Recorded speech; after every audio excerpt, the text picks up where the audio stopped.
ঘৰত আহিলোঁ আৰু আহি কেনে দেখিবলৈ পালোঁ মামাই কিবা এটা কাম কৰিছে। তো আপোনালোকক দেখাব চেষ্টা কৰিম মামাই কি কৰি আছে। তো বলক আমি মামাৰ ওচৰলৈ আগবাঢ়ি যাওঁ।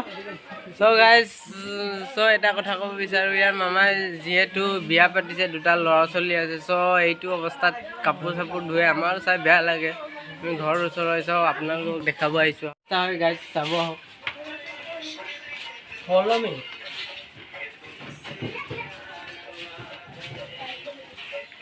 কাপোৰ ধুইছা তুমি? তেওঁৰ অৱস্থা পাতিছে, আমাৰ বেয়া লাগিছে অকণমান। চ' সেইকাৰণে আহিছোঁ। আপুনি কিবা ক'ব বিচাৰে নেকি? আপোনাৰ মই একো নকওঁ, হৈ যাব।